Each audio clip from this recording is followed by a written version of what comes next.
Welcome back to the Champagne on Ice podcast presented by the Field of 68. And things are starting to heat up for Illinois basketball. We've got a big time showdown to break down for you on this episode. Illinois travels to Birmingham to take on the now number 8 Alabama Crimson Tide after the Tide lost at Mackey Arena on Friday night. We are going to talk all about that game. Also, Illinois was in action last week, took on Oakland at home, kind of a sluggish performance. We'll give some thoughts from that. I'm Kyle Tausk, joined as always by Mike Farmer. How you doing tonight, Mike? I'm doing pretty well, especially in a college basketball sense. Illinois men ranked, Illinois women ranked, both teams undefeated, but I still can't get that Bears-Packers loss out of my head, man. It's just every week they find a new way to terrorize me. It's awful. That was a insane. I'm not a Bears fan, but as a Bears fan, did you actually think that field goal was going to go in? Like you had to No, be not at like all. Before the snap, something's hell going to no. go wrong here, right? Oh, of course, yeah. I didn't have any hope for the game, like pregame as well, but then they like some Packers games they just blow us out and it's over from the start. Some games they give us a little hope. The Bears like take a lead in the third quarter. They did that on Sunday and then they still rip our hearts out at the end.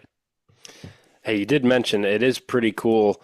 Illinois men's and women's basketball and football are all ranked at the same time for the second time ever.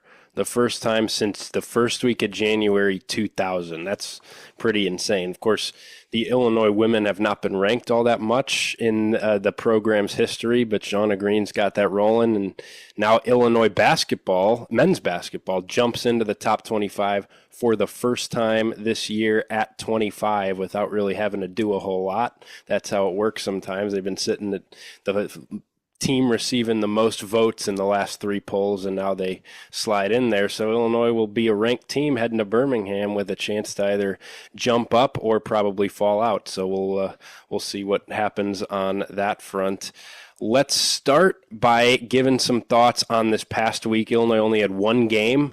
They've made us wait an entire week now for the next game. I hate this week-long wait already this early into the season. Feels like we should have 2 game weeks for at least a month after we had to wait all off season. But Illinois did beat Oakland on Wednesday night, 66-54 in a very sluggish, sloppily played game. Illinois did not have the same crispness offensively that they had. They turned it over 18 times, did not shoot it well from 3 for the first time all year. Oakland came out with that kind of junky zone that they played, really slowed the game down. Illinois just didn't handle it all that well, and it was an ugly win. The result was never in doubt.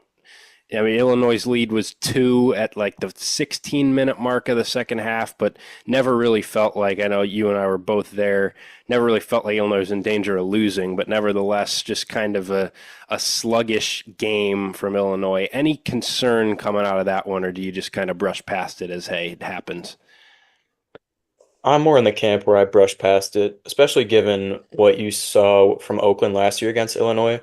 Pretty much the same scenario, same exact game, and that was against an Illinois team full of veterans. Granted, it was second or third game of the year. They didn't know each other too well yet, but a team full of veterans that goes on to an Elite Eight. You saw that Oakland team go on, upset Kentucky, make the round of 32, almost go to a Sweet 16 themselves.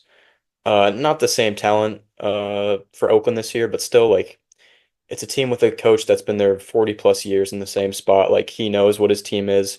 He knows what he needs his team to do. And in this case, in this year, I'm assuming they don't have a great offense, so they're going to be slowing every game down. It's going to be sloppy games. They're going to force turnovers, rely on that zone defense, and just try to get the other team out of sorts. They did that pretty well against Illinois. Like you said, I'm going to agree with you. I don't think the game was ever in doubt, really, I guess we'll say. But yeah, they forced Illinois into a ton of turnovers, a really poor shooting night. Guys look pretty sloppy up and down the court. But overall, not too concerned. I think that's just what playing against Oakland does. We saw the same thing last year. So there's probably going to be more games like that for Illinois this year, and I don't think it's a major concern just given the amount of talent this team has. And I really do think still, like, I think they're going to be able to put some great performances together down the stretch of the season and really start peaking in conference play, January, February, maybe even March. So no, not too many concerns in a general sense from the Oakland game. Yeah, I agree with you. I don't put much stock into it. It was a little jarring just to see how much Oakland disrupted Illinois' offense. At the same time, Illinois is not going to see a zone anything like that the rest of the year. They might see some matchup zone here and there from some conference teams or wherever it may be. Oakland zone is unlike you'll ever see. It's what Greg Campy has done. It's kind of the way he tries to even the playing field against high major opponents. He plays 3 or 4 of them every non-conference slate. Credit to him. And usually Oakland sticks around in those games. They don't usually win them, but as we saw last year in Champaign, and they went to Ohio State. Now, last year's Oakland team was one of the best Campy's had in his 41 years at Oakland.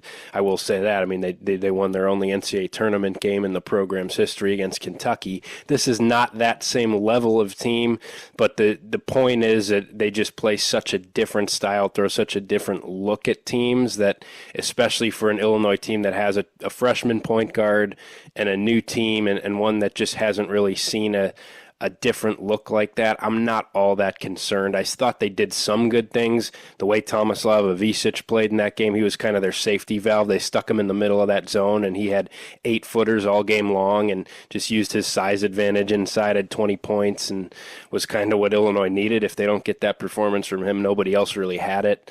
But you saw Kasparis struggle, had 5 turnovers, didn't really do a whole lot. Will Riley had a stretch in the first half where I think he had 7 points in 4 possessions and then was quiet the rest of the way. And Illinois had some good looks from 3 and finally didn't make them. We talked about it on last episode that there's going to be a night where they don't shoot it well, and we saw them not shoot it all that well. Better it happens in that game than it does 2 days from now against Alabama.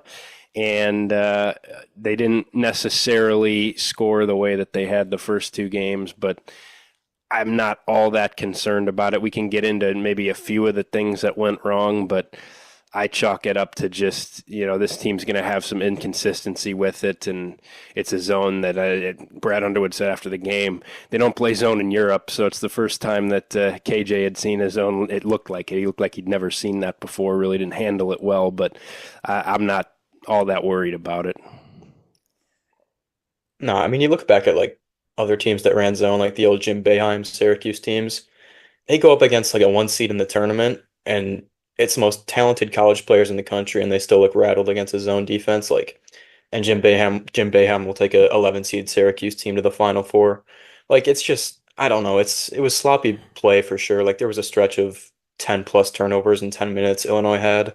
I think they went 10 or maybe 15 minutes without a made 3-point shot. It happens. Like, they got open looks from 3 and they just weren't falling down in some cases. Other times, sloppy passing, good plays from the Oakland defense. Like, there were some individual things to be concerned about, possibly. Like, I think we talked about this last time on the pod, what happens when Illinois doesn't make those threes, which is what happened against Oakland.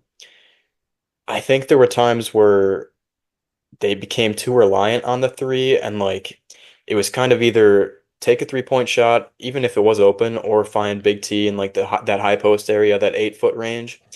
And there weren't a lot of like things happening besides that. Like you said, Big T was the safety valve. That was fine. He put up 18 or 20 points. He looked pretty good in that spot. But I think that can't be your only option against other forms of defense and other teams that are better than Oakland. No offense to Oakland. So yeah, I think just finding more ways to score, finding more ways to get guys the ball, finding more options offensively, that's something this team can definitely work on. But yeah, not majorly concerned about that just yet. Well, I'll say this, like, I do agree with you. I think there was some forcing from 3 at some times, but I actually thought the biggest issue offensively for them is that you look at this box score, took 21 twos that weren't at the rim, and you compare that to what they did in the first game against Eastern Illinois that we were talking about on that podcast afterwards. They took 1-2 that wasn't at the rim, and it was a Will Riley mid-range jumper. Now, obviously, that zone is trying to force you into that intermediate 8 to 12-foot area, and for a guy like Tomislav Ivicic, when he took that shot, I mean, he was getting anything he wanted there. I'm happy with that. I did think some of Illinois' other guys just were a little hesitant where there were gaps that you could drive it, and they don't have any any rim protection on that Oakland team. Their starting center was 6'6". Their front court was 6'6" and 6'6". Like, they just didn't have any size on the floor, and Kylan Boswell would take kind of like a 9-foot floater, and it just wasn't a great shot. And Trey White would, he could have used his physicality to get to the rim, and he kind of settled in that intermediate area in some of those open spots in the zone. Instead of trying to go get to the free throw line or attack and maybe collapse those guys even more and find an open shooter, he would settle for like a 10-foot little push shot. Or, I thought Dre Gibbs-Lawhorn did that a couple times as well. Will Riley definitely did it a few times where it felt like, man, just use your explosiveness to get to the rim or get to your pull-up jump shot. Instead, it was kind of just an awkward, like, floater type of shot. So that was kind of where I felt like the biggest issue was for them offensively. Felt like they had leaned into the style of like, all right, we're going to take threes and at the rim twos, where they're going to create open looks for guys, we're going to penetrate inside and kick it out for open shots, or we're going to try to get to the free throw line, really pressure the rim. There's zero rim protection on this Oakland team, and in a zone you're at a disadvantage there. If guy can get to the rim, you either got to totally collapse the zone or you're going to probably foul him or allow a layup or a dunk. And Illinois just felt like they weren't quite committing to getting it inside, other than the way they used Ivisic, which, like I said, I liked the way that they made him kind of the middleman of that zone and let him get whatever he wanted within like 6 to 10 feet. But that's kind of what I saw. Again, I'm not that concerned about that because that's kind of what the zone was designed to force them to do. And for a younger team and an inexperienced team, it's understandable that that's kind of what they would end up doing. But I would have liked to see guys just attack a little bit harder and not settle for some of those tough, low percentage shots that we had praised them for not settling for in the first couple games. Is that fair?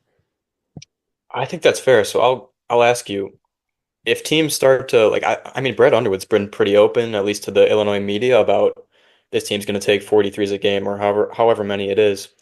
So what do you think Illinois should do if teams start forcing Illinois off the three-point line? I know Oakland didn't really do that with the zone. Like, there were times they did, but if a team's whole game plan is to just run Illinois off the three-point line, pick them up really high, sort of like Ole Miss did, although Illinois still got their threes off in that game. So, like, where do you think Illinois turns in that case? Well, here's an interesting second question to build off of that question, because this is something that I wanted to talk about. I'll say this first. Like, I do think that this team has a lot of athleticism on it and a lot of guys that can be good around the basket and should be able to get fouled a lot. I want to see guys really attack the basket. If teams are really forcing you off the three-point line, I want to see at the rim twos from guys. And I just felt like guys were settling for mid-range, intermediate shots too much. The big thing I wanted to bring up, though, was I think teams are going to start to adjust to Illinois, like you said. I'm starting to get a little bit concerned with Kasparis offensively, and it has nothing to do with his passing or him playing the point guard position, running the offense. I could care less that he had 5 turnovers in this game. There's going to be a handful of games he turns it over. It was a zone he hadn't seen before.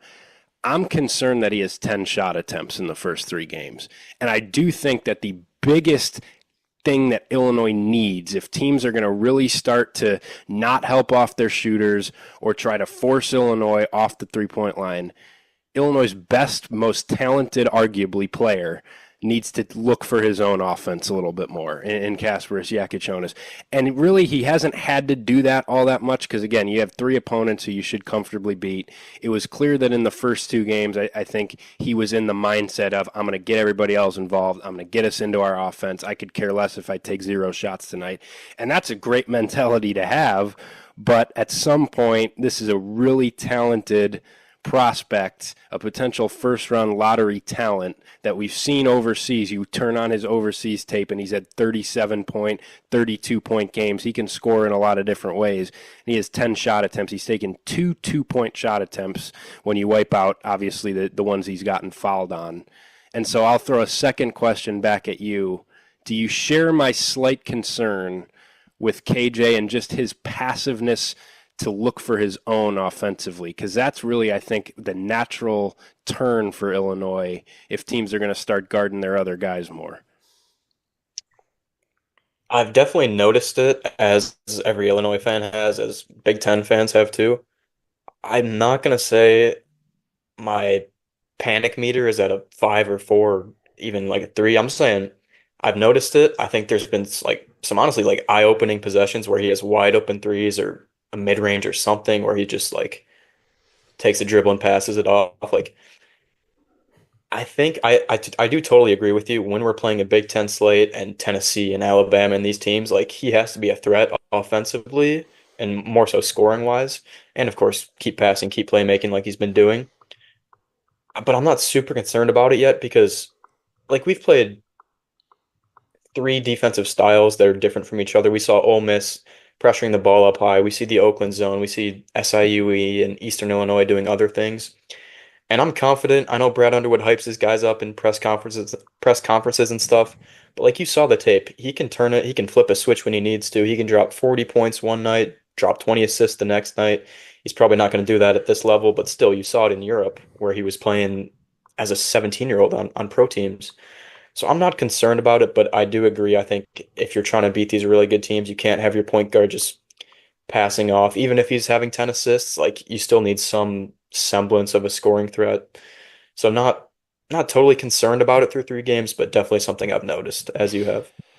Because you also, I mean, that also opens the floor up for your other guys if people are really worried. If Kasparis is coming off a ball screen and is a true threat to score, like the first thought in a defense's mind is, oh, this guy's going to beat us to the rim and score, or this guy's going to come off this and pull up and score. Like that opens everything up. That opens up Big T or Merez on a roll if you're putting them in ball screens. That opens up your shooters in the corner. Guys are going to want to cheat in and help on KJ's drives, and all of a sudden KJ doesn't have to actually attempt a shot just for his threat of offense to open up what Illinois wants to do. And I fear that if he is this passive much longer, that teams are going to kind of make their game plan like we're going to force Kasparis to take 5 shots on us before we actually commit to guarding him all that much. And honestly, if teams want to do that, I do agree with you. I think That could be a good thing. that switch can turn to where that can backfire on you, but we do need to see that. And so far in an Illinois uniform, we haven't seen that switch flipped yet for him, and I'm really going to be looking for that, and we'll get into it with the Alabama game. Like that's a big key to the game for me, is him actually turning on, pressing that button, whatever it is, to say, hey, I actually need to be a little bit more aggressive here. Maybe come out early in the game and show that, yeah, you got to come guard me, and you got to worry about me not only finding the open shooter in the corner, but also attacking and scoring, and I can get 25 if I really want to. And I just haven't seen that mindset from him at all. It just feels like everything has been pass first. I mean, even a couple times where, yeah, it's been like, dude, you literally have a wide open lane to the rim, and his first thought is to kick it out. I just want to see him realize that, yeah, he's got to be a true scoring threat, because not only does Illinois need his scoring, but also just his ability to be a guy that the defense really has to focus on. You, that number one guy on the scouting report that's not only just a passer. That I think that's the key to Illinois ultimately reaching its offensive ceiling. So I just wanted to bring that up because, you know, we did talk about it a little bit in the last episode and kind of brushed it off as like, I mean, he had 12 points and 13 assists. What are we going to do, complain about that? But then in the Oakland game, when you saw 3 shot attempts, didn't make a field goal, 4 points on a night where he just wasn't really getting much going in other parts of his game, like I'm starting to just get a little bit concerned that we haven't seen that switch flipped yet for him. But I agree with you. Ultimately, I think it is there. And I think if the matchup presents itself, we could see that really just turn fast and forget we ever talked about it. Speaking of matchups, I think Alabama could potentially be the game for it. I know they're, if we want to start talking about them, what you get out of Alabama is a high-powered offense and a really fast offense. Like since Nate Oates has been there the past 5 or so years, I'm not totally sure. They've been one of the top offenses in the country and one of the fastest offenses in the country. So what that should tell you, playing against a really should be high-powered Illinois offense, There's going to be a lot of possessions. It's going to be a high scoring game, most likely. So if we want to talk about KJ potentially breaking out, this could be the game for it, scoring wise, I mean. Like if he gets out in transition early or I mean, whatever it could be, like he's good at shooting threes. He can probably get to the hoop against a Alabama defense that isn't as good as the Alabama offense. So I think, yeah, that could potentially be a key to the game, even like KJ breaking out scoring wise. And of course, like if he's breaking out scoring wise, then like you said earlier, that opens up the lane for Big T. That opens up shooters in the corners. Like if he was able to break down that zone a little bit more against Oakland, the shooters in the corners would have been so much more open than they already were. And I think that really could have helped Illinois' 3-point percentage of that game. But yeah, this Illinois Alabama game, there's a lot of stuff to talk about. Should be really fun. I'm not going in expecting an Illinois win just based off Alabama's a really good team. It's pretty much a home game for them. They're a very veteran-led team compared to Illinois being one of the younger teams in the country. So I'm not expecting a win, but I think if Illinois shows some flashes in this game, that's a phenomenal sign. Yeah, this should be a very interesting test, one that I think we'll learn a lot more about this Illinois team because the early signs that Oakland aside have been very positive in the regular season for Illinois, but you have to just have in the back of your mind, at least I have, like, I just need to see it against a real opponent because I saw it against Ole Miss in the exhibition and it wasn't pretty. And I don't put much stock into exhibition games, especially now that we've moved past those and you're not scouting for those as much as you would a real game. You're not game planning for those as much. I'm not using that exhibition game to say, oh, I don't believe anything I've seen from Illinois. It's just you kind of need to see it against a high level opponent just to see if some of the things we saw in that exhibition have corrected themselves. And so I think this will be a big test for Illinois just to see where they're at, to see if their offense can function at a high level against high major size and athleticism, to which Alabama has a lot of it and a ton of talent. This is one of the most talented teams in the country. Preseason #2 for a reason. Obviously a team that went to the Final Four last year, brought back a ton from that team. Are down to #8 now in the latest AP poll. That's because they went to Mackey Arena on Friday night and lost 87-78. And that wasn't the first time that they had shown some warts early in the season. They were trailing Arkansas State at home a couple weeks ago, ended up winning that game by 9, and we're in a pretty close game with McNeese State the game before that. Now, both those teams are good good mid-major teams that might make the NCAA tournament. In fact, might be favored to make the NCAA tournament. But nevertheless, this hasn't been a dominant start to the year for Alabama. At the same time, the potential of this team is sky high. They've been together for a while, most of these guys. There's a lot of familiarity, a lot of experience on this team, unlike you can say with Illinois. And like you mentioned, it's kind of two teams. I mean, you said it with Alabama, that they're a team that's going to play fast and shoot a lot of threes. And they mirror Illinois' offensive style, at least the offensive style that Illinois has tried to establish early in the year. That's what Bama's been doing since Nate Oates took the job. And that's what scares me a little bit about this matchup is you kind of got two teams that want to do the same thing. And if you're going to get into a battle of who's going to do it better, I don't know how you couldn't at least enter the game trusting Alabama to do it more because they have more experience and they have guys that have been there in that system before. And that'll be a challenge for Illinois to match that. But this should be a really entertaining game to watch because I think you're going to get a lot of possessions. You're going to get teams that are running and playing really fast. A lot of threes are going to go up. And there's just so much offensive talent on the floor between these two teams. I'm excited about it. Any particular matchups that you're watching here? The Illinois defense as a whole, like Yeah. Alabama, like you said, Alabama's been not as good as the Final Four team they showed up as last year.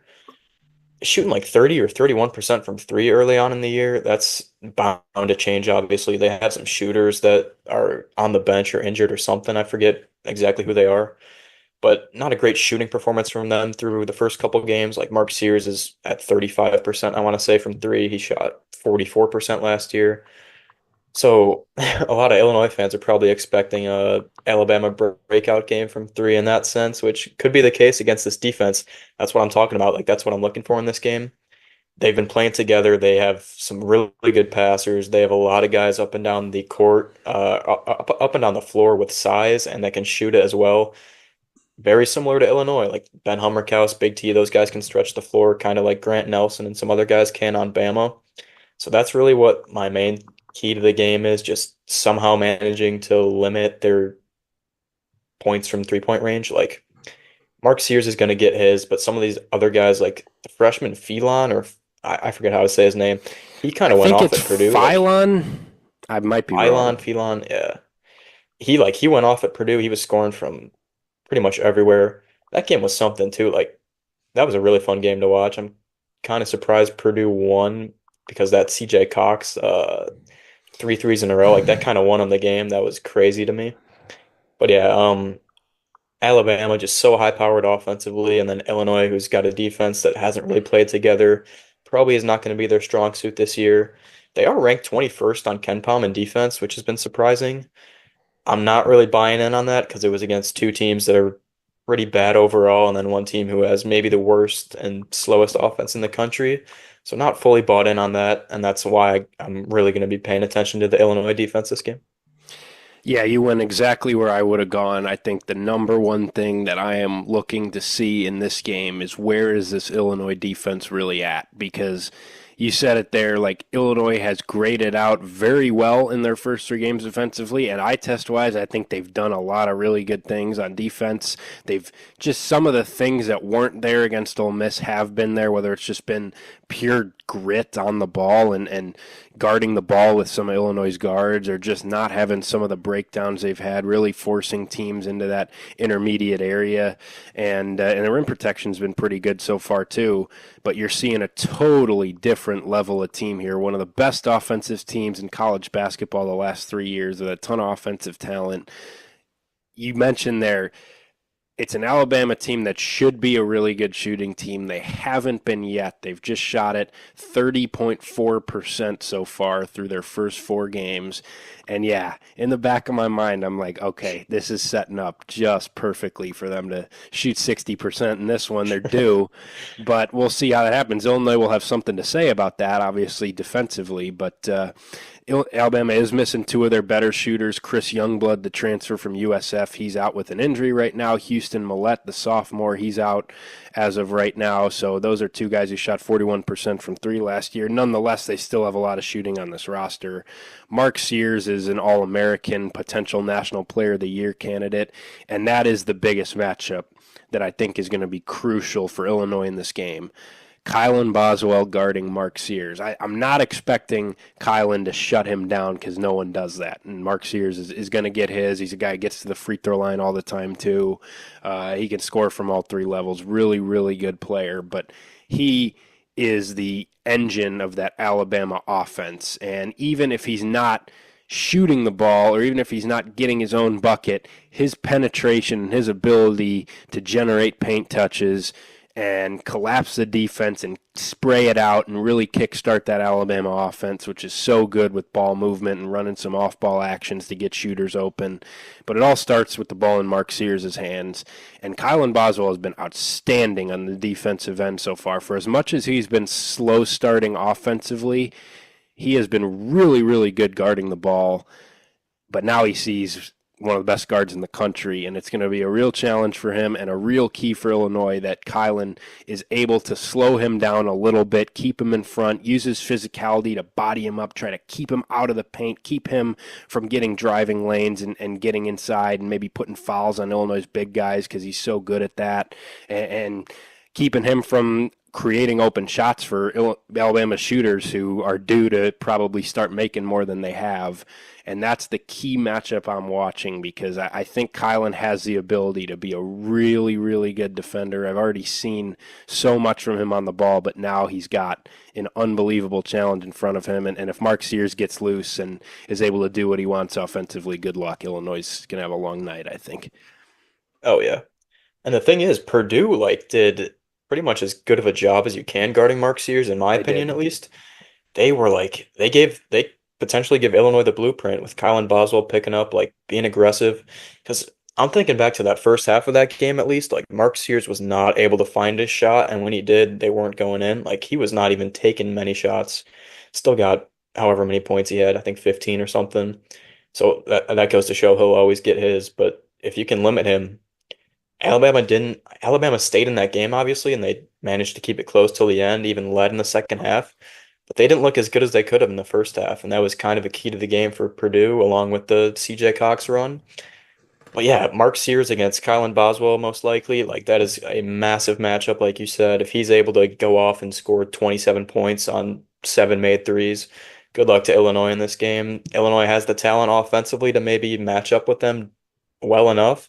But if Sears is going off and that opens up the floor for Grant Nelson and Big Cliff from Rutgers, like, could be a long night for Illinois.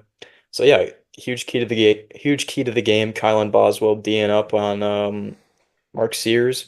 Hopefully Boswell can start to kind of get into a groove offensively too. Didn't really see that like we wanted to against Oakland.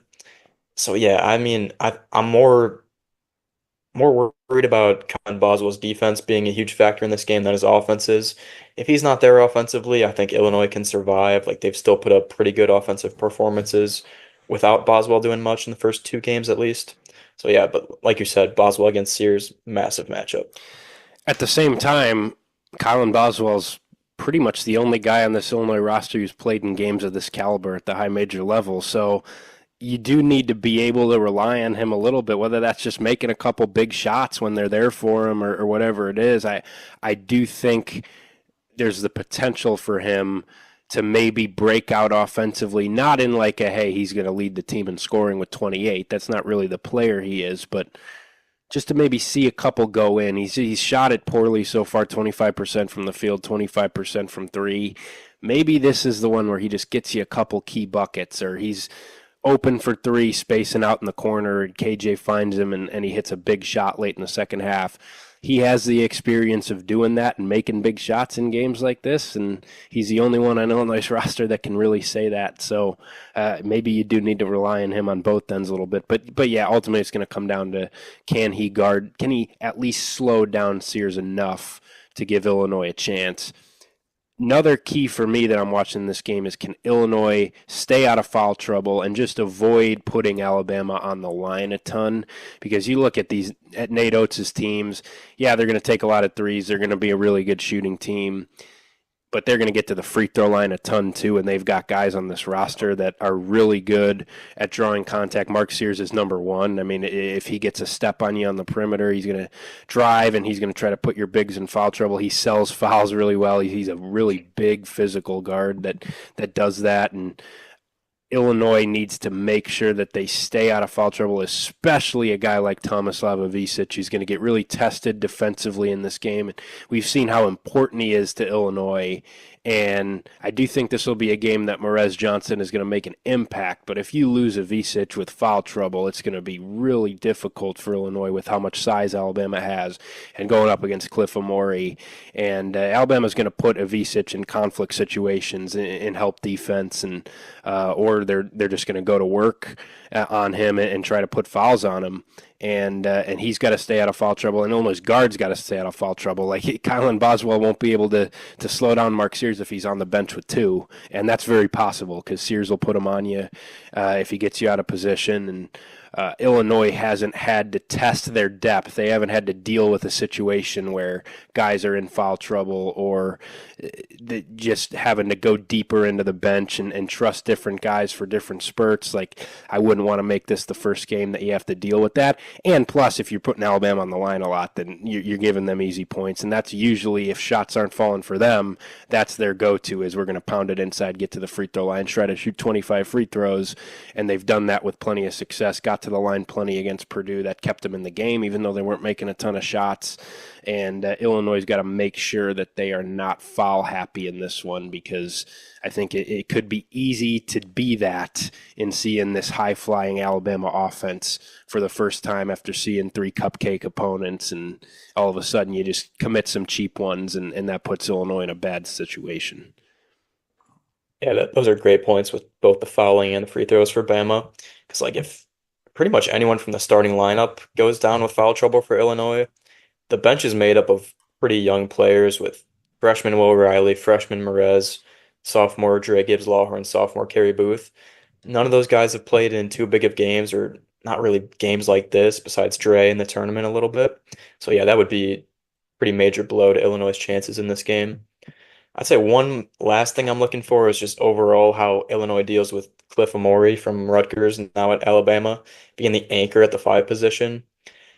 I think if Big T can stretch it out, just stretch the floor like he has been in general, really opens up the paint, which Illinois like you started with in this pod, like Illinois being kind of awkward in the paint, settling for weird jump shots against Oakland and not really just doing too much besides layups in the first two games and threes in the first two games and then kind of out of sorts against Oakland. If Cliff Amore is a huge factor in this game defensively for Alabama, again, I don't like Illinois' chances because he's a multi-time All Big Ten defensive team guy. He's huge block shots guy. Um, so yeah, that would really limit Illinois getting to the hoop. If like Big T's out with foul trouble, then you got to stick Merez at the five. Merez is kind of clogging up the lane. That leaves Cliff down there. Like all sorts of issues could happen based on that. So I think just stretching out the floor early, maybe getting Cliff in foul trouble. I don't really know how that would happen unless we're going crazy and driving at the hoop at him. So yeah, that's kind of my last thing to look out for. So overall, Illinois defense trying to limit Bama, going to be a really tall task, but we'll see if they can do it. Foul trouble, like you said, limiting Bama's free throws. Mark Sears against Boswell, and then I would say trying to not have Cliff Amore just dominate you defensively. Totally agree with that. Yeah, Ivisic is going to be key in that because we saw, I mean, Amori was kind of neutralized in last year's Illinois-Rutgers matchup because of the Illinois had found their rhythm offensively, and Coleman Hawkins caused a lot of issues. Just being able to play kind of some of that five-out stuff and do some pick-and-pop stuff, just pull him away from the rim, and that allowed, I think that was Terrence Shannon's return game. It allowed Terrence to get downhill. It allowed Marcus space to operate. You obviously are playing a much different offense if you're Illinois, but the mindset is the same, and you got to do everything you can to make sure that Cliff isn't waiting there to disrupt shots at the rim and deter Illinois from attacking and settling too much, because he can do that. He's such a good shot blocker. Had 4 blocks against Purdue. You drive into him, he's probably not going to foul. He's going to swat your shot down, especially a younger team like Illinois that just doesn't have the craftiness to him. I mean, he could be a huge issue. He's what I think, even though Alabama has struggled a little bit early this year defensively, like I think they can be a much better defensive team than they've been the last couple years because they have that anchor on the inside, and Illinois needs to be able to neutralize him, and I think Ivisic is going to be massive in doing that. I'll throw in another thing I'm looking for, one more thing, is rebounding. I think is going to be huge in this game because Alabama is a really good offensive rebounding team, top 100 currently. They've been in the top 50 in 4 out of the last 5 years under Nate Oates in offensive rebounding. That's something that they do really well for a team that does take a lot of longer jump shots. They send a lot of guys to crash the offensive glass, and a team that sent almost everybody to crash the offensive glass on Illinois, SIUE, a couple games ago, had 19 offensive rebounds on this Illinois team. Some of Illinois' inexperienced guys just got caught ball watching and gave up some second chance opportunities. And if Bama's going to stay cold from 3, the last thing that you want to do is allow them to create second shots, and you got to make these possessions one and done. Illinois is going to get a test with their physicality and rebounding, and we'll see. Haven't really needed to test that all that much yet. They did out-rebound Ole Miss by 12 in that exhibition despite getting beat pretty hard. I think this can be a really good rebounding Illinois team, but defensive rebounding, keeping Alabama off the offensive glass. An Alabama starting lineup that starts 3, 6, 11 guys, at least momentarily. We'll see if they make any changes because Jaron Stevenson, their starting 4-man, has been very, very bad early this year. Is 0 for 13 from 3, just hasn't done a whole lot. But assuming they go with the same lineup, they got Cliff Amore 6'11 at the 5, Jaron Stevenson 6'11 at the 4, Grant Nelson 6'11 at the 3. That's a ton of size crashing the offensive glass on a skinnier Will Riley and on Benham Rickhouse, and those guys got to be able to rebound and keep those guys off the offensive boards, or Bama's going to be able to have a lot of success there even if they're not making shots. And that's my last key to this game is Illinois' got to match or win the rebounding battle. And I'm interested to see if they're capable of doing that against a team like Alabama, because the physical test for this Illinois team, I think, is going to be the strongest they've seen by far so far. That's a good point, and I think you could apply that to pretty much at least the non-conference games Illinois plays the rest of the year. You look at Duke with like Cooper Flagg, the other freshman, Kaman Maluach, I think it is.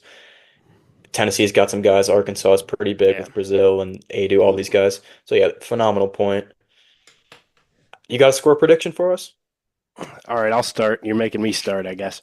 Uh, if you asked me 2 weeks ago before the regular season started, obviously it was coming off that exhibition game, and Alabama hadn't played yet. We hadn't seen some of maybe Alabama's weaknesses get shown. Number 2 team preseason, obviously saw what they did going to the Final Four last year. I would have said, you know what? I think Illinois gets humbled pretty quick here in this game, and this one goes south for the Illini, and their youth just is unprepared for this Alabama team. I'm a little more confident this will be a competitive, close battle that I think could go a variety of ways. I think Illinois will be in this game. I think there's a lot of offensive talent that can expose some of Alabama's defensive weaknesses. I really like what Ivisic can present in terms of what you mentioned with trying to neutralize Amori's presence a little bit. I still can't bring myself to pick Illinois to win in Birmingham against an Alabama team coming off a loss that hasn't shot it as well as they're capable of, and the experience difference ultimately. I think Alabama finds a way to pull away late, but I do think this should be an entertaining game. I think it'll be a higher scoring game. I think Alabama wins this one 89-80 when it's all said and done. I'm kind of thinking along the same lines. One more thing I'm going to say. Why is this game in Birmingham? Like, I just don't understand the neutral site stuff. I agree. And I'm saying, like, I would rather play in Tuscaloosa in front of a rowdy Alabama drunk student section. Like, I think that would be more fun, even if it's lessening our chances at a win. But for the score prediction, kind of thinking the same thing. Like, I think for me, it's one of those games where I think Alabama has like an 8 to 12 point lead for most of the second half. Illinois is not really like they're hanging around. They're in the game, but they're not like really within striking distance for most of the game. And I think overall, I think, like you said towards the start, I think Alabama does what Illinois is trying to do just a little bit better than them, just because of the veteran leadership. Nate Oates is phenomenal. It's in Birmingham, all that stuff. A young Illinois team. So I think Alabama does win this game. I think Illinois holds their own, I guess, but I don't think they're going to win this game, I guess I'll say. So I'm going 92 to 83 Alabama. I think it'll be really high scoring, honestly. Yeah, there's just going to be a ton of possessions in this game. Both teams are going to be flying, I think. I agree with you, though, by the way. Give me home and homes all day over these like semi-home neutral games, or either play neutral games where like what Illinois is doing against Arkansas and Kansas City, where it's like a one-time Thanksgiving neutral game where it's truly a neutral site for both teams, or play home and homes.